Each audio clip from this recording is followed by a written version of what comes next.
Mechanic Dan here, and today we're going to talk about the Tennant 5680 auto scrubber. This is kind of the workhorse of the industry. These have been around forever.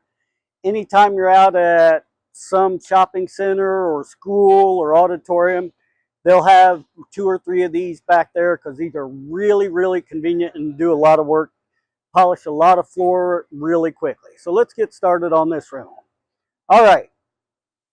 As always, I always tell you, talk to an RSP professional about your tooling or your pads or anything like that. There are so many options on floors for polishing, cleaning. Whether you're going to use brushes, pads, you have all different types of grits. You have brushes. You have different texture brushes.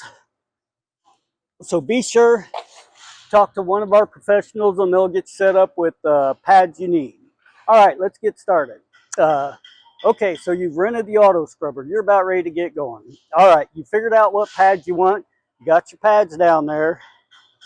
First thing you do, we're going to fill her up with water. Fill up the clean water tank. I have this one open right now just so you can see. Fill up your tank, make sure everything's ready, make sure your squeegees are clean, and I'll show you how to do that here in a minute, and you're ready to go. Really simple. So let's start out with what this thing really does and how it does it. One of the things you need to remember, if you keep it for a while and you're going to have to charge it a couple times, be sure not to quick charge it. If you see the lights going down just a little bit, don't stop and keep charging it. That's really not good for a deep cycle battery. You want to run those batteries down pretty much all the way, not all the way, but pretty close before you charge it again. So just don't do quick charges because it's not really good on the battery.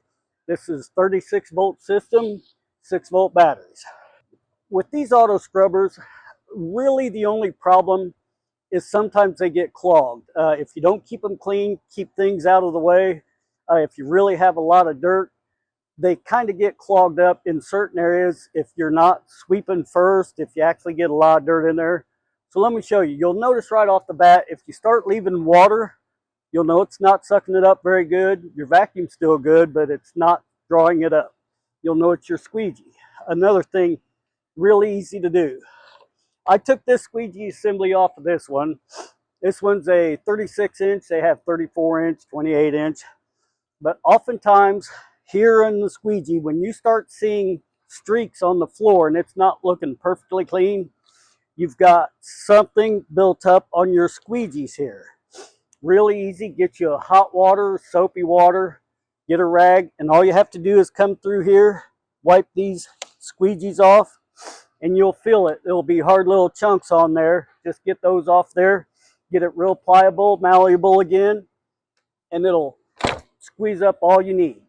One of the other things you need to pay attention to is sometimes right here in the hose assembly is where a lot of stuff gets trapped. If you run over stuff that's a little big or you don't sweep real well, oftentimes this one will get clogged up, and I'll show you the hose right there. Really easy. Just clean that out, wash that out real good, and you're good to go. All right. So you have your squeegee on, you have everything ready, you have your water in there, you got your pads on, you're ready to go. First thing you do, turn it on and you'll see your lights come on. This one we just received, so you'll see the lights really, we only have one light. So this is a good time to let this thing charge overnight. Before we get this off the skid, I'll probably send it back to my area, plug it in, and charge this thing overnight to where as soon as we're ready, it's good to go. All right, really simple. Once you have your key on, you're ready to start scrubbing. You'll see your heads going down. And as soon as you turn your handle to go, they'll start scrubbing. That tells you your pads are going. Another thing you do, drop your squeegee down. Now your vacuum's starting, you have draw. Sorry, that's a little noisy. So as you're squeegeeing and as you're going, if you want a little bit more water, a little less water, easy handle, just more water, less water. Really easy. You'll be able to watch your floor if you want to really scrub, really pump the water to it, really easy to do. So as you're going around, just remember, going slow and going really fast in large areas, does give you a little different cleaning area. You end up, it dries quicker if you go fast, but you don't pick up as well. So get a good speed. Make sure you got a good speed going. Watch your floor. It'll draw up. You shouldn't have anything left. This thing should get that floor perfectly clean. All right. So you got water in it. You're wondering what's going on. It stopped. Well, you filled up all this water has been sucked into the lower tank.